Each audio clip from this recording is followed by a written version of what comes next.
Last Sunday was Easter, and if this is, this Sunday after Easter worship, I imagine the roof almost came off last Sunday as you celebrated the risen Christ. But here's the thing, actually, this Sunday is Easter as well. Because Easter isn't a day, it's a season.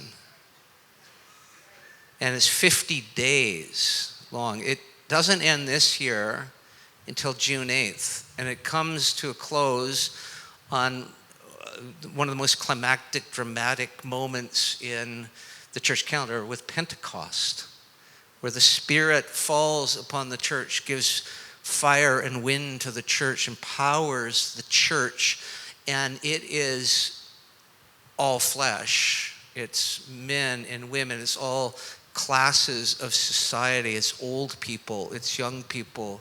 They dream and they see visions, and there's no longer these kind of gender and generational and ethnic divisions that mark out so often the cultures of the world. There's a unity because we all get to play with fire. And that's Pentecost, June 8th this year.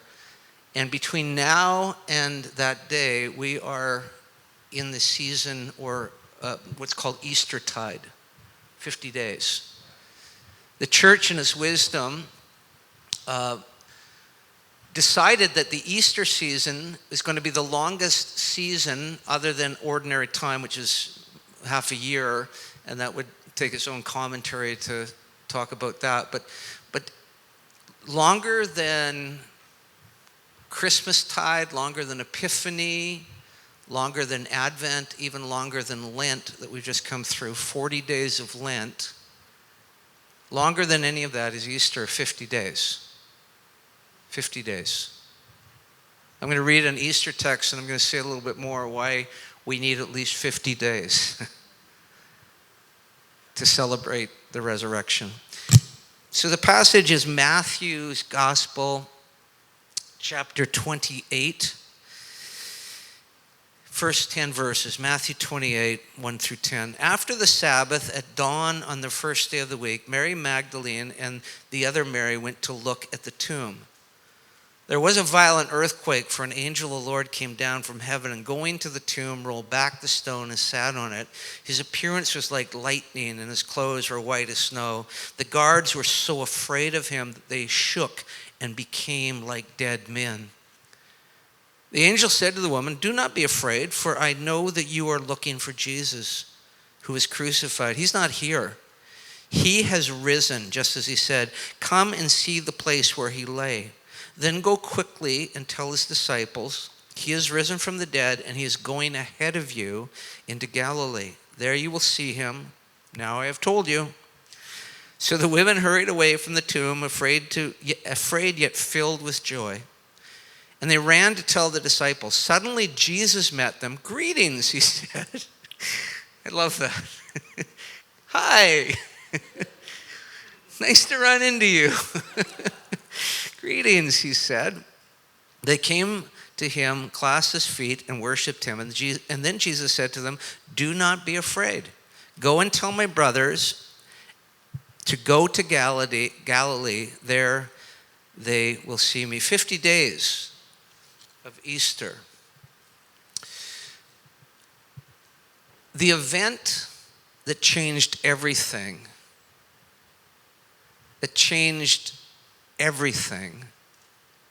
took mere moments.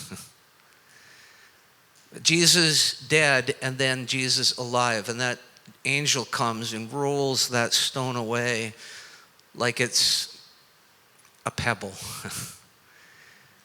And then sits on it. I don't know what his posture was sitting on it, but it's sort of like it's itself a sign of triumph over the death, over death and Hades and all of that. He just sits there, blazing with light, to say to the women, he's not here, he is risen.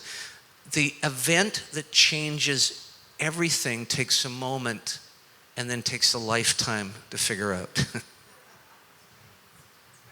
And we get a good start every Easter with 50 days to figure out what the risenness of Jesus means now, here, at my age, at my stage, with this job, with this house, with my kids at their age, or whatever it happens to be, with what's going on in my life, with these health issues, with these financial opportunities or problems or whatever. Every season changes, and we come back to Easter and we need at least 50 days to figure out what he is risen means now. Because it changes everything. It changes how I think about my relationships, my sexuality, my money, where I live, who I live beside, how I treat the person I get coffee from at Tim Hortons or Starbucks. That's a resurrection issue, you know?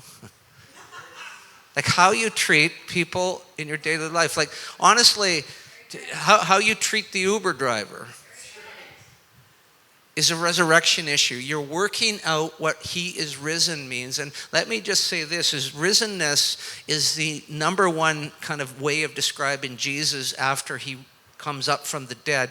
Resurrection, of course, is it, but risenness is this, is now he becomes fully who he is. Now we see it. You rise to it.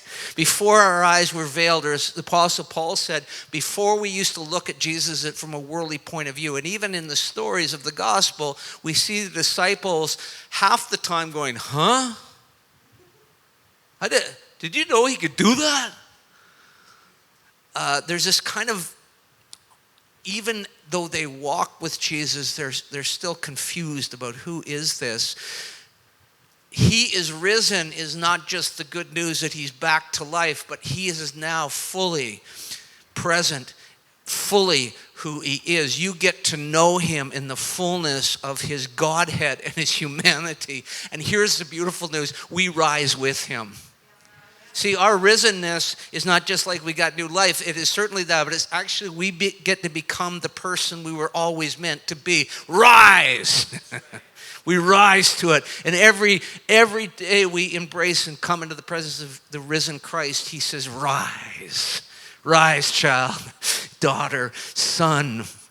You're a royal priesthood. You're a holy nation. You're chosen. You're a people who belong to me. Rise into your true identity. Would you rise and rise? And it just takes a little time to figure that out, doesn't it?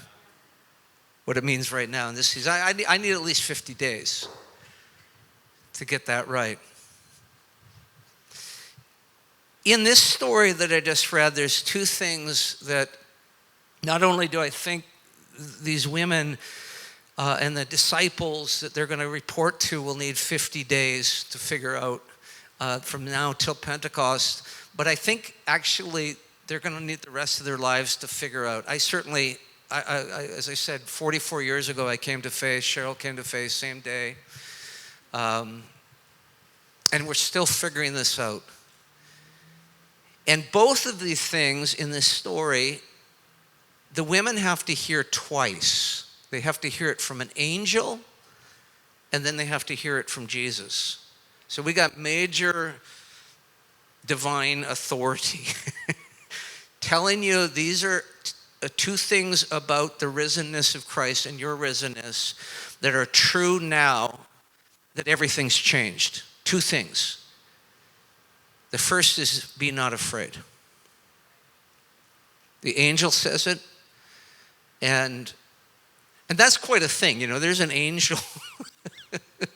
There's an earthquake when he shows up. He rolls away the stone that is just like it's nothing to him. It's like he's turning a wheel with power steering or something. Just rolling that thing. Then, like, as I say, just kind of sitting atop it. For some reason, I picture him just kind of like,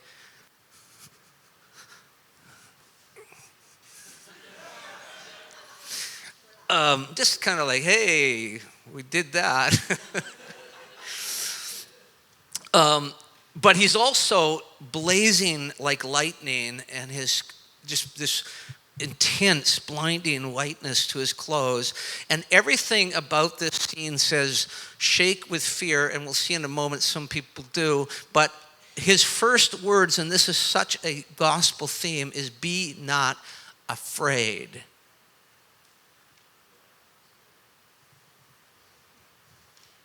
There's two contexts in which that fear is, or that be not afraid is spoken to. The one is to the keepers of the tomb.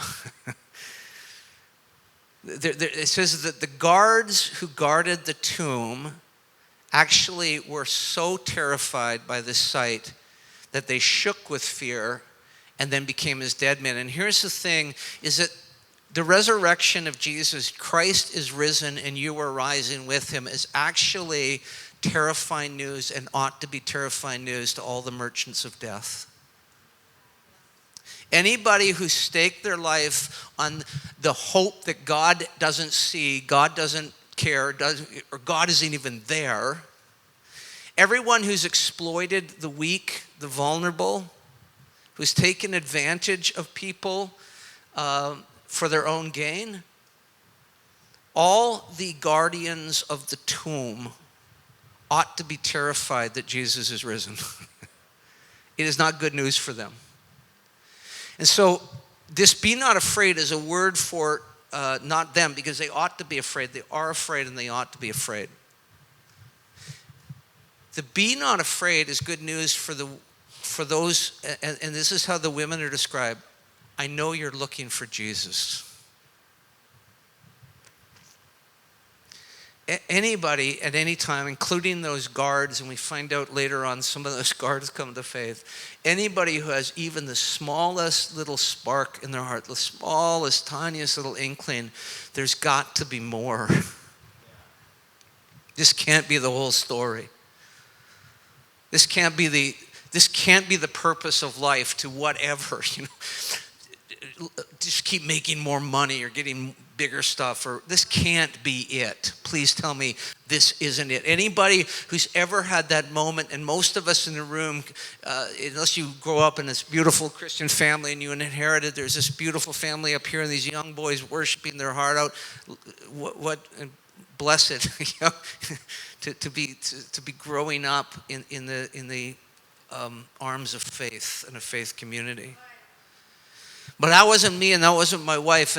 And we were living this life, and many of you will identify this, where it's like, there's got to be something else. There's got to be something more here.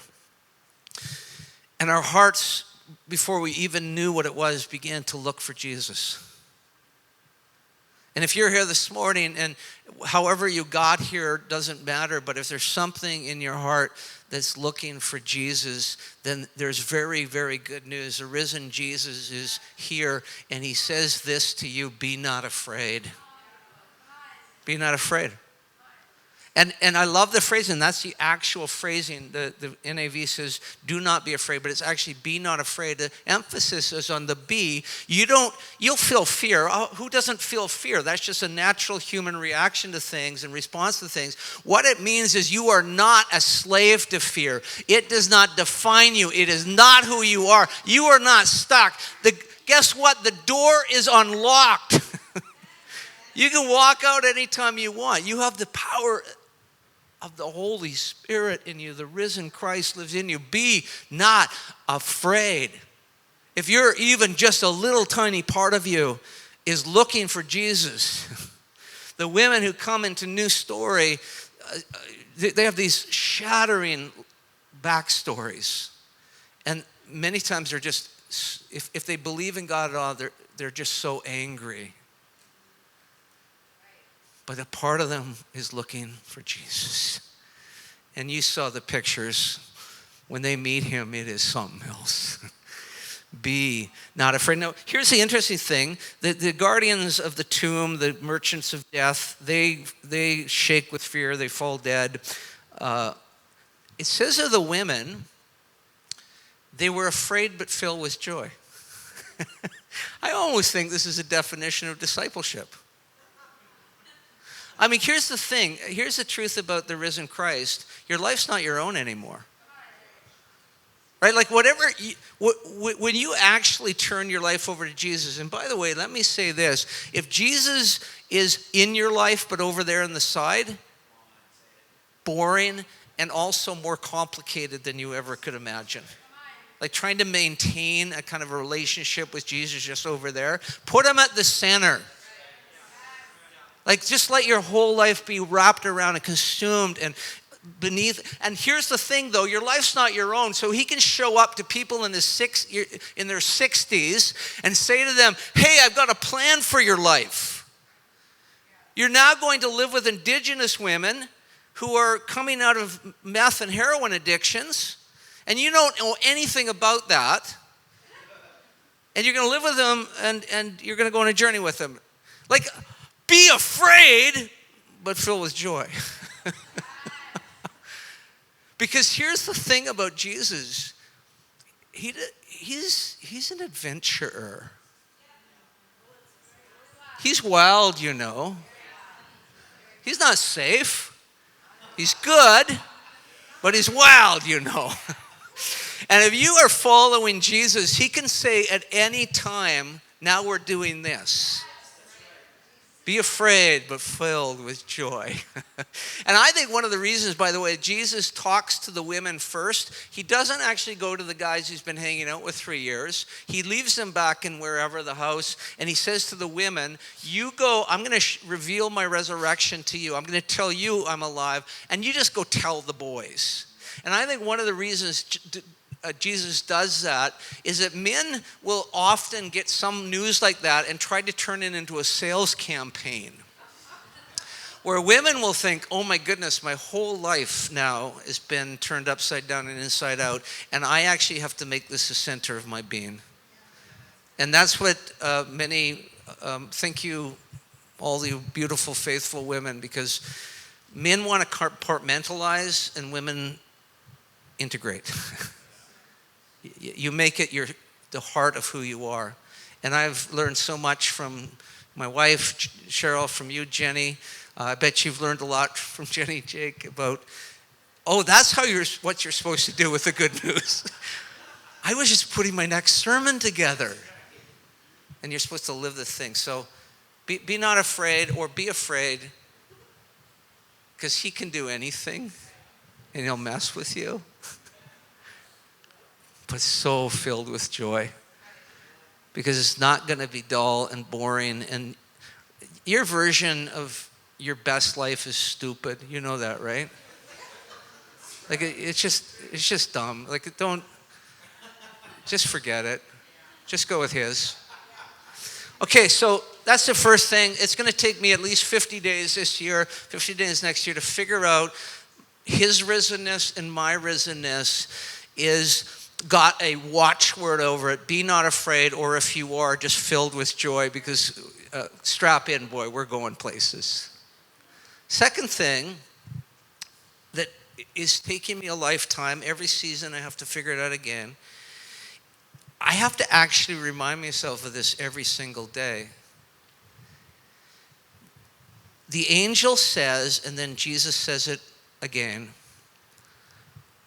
I am going ahead of you.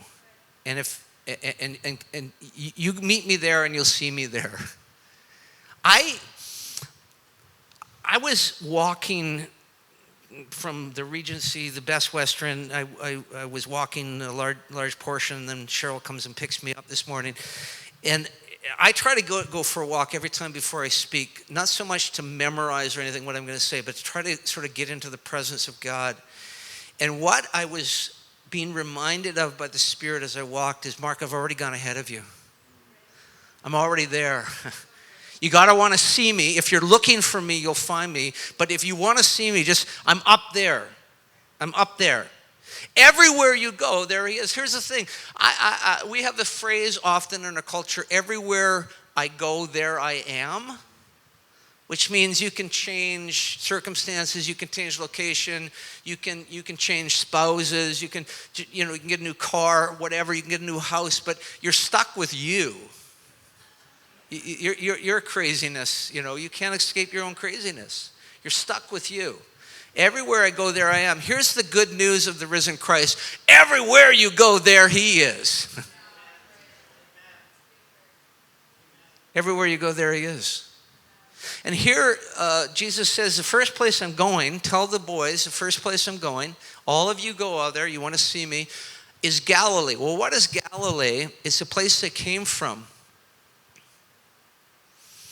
It's where their whole story is. It's where they're known as fill in the blank. Mary Magdalene had 7 demons, and the tradition is she practiced the oldest profession in the world. Oh, go back there.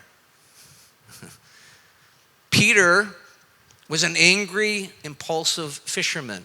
That's how he's known back in the town. Matthew, if the Chosen has it right, was an OCD tax collector.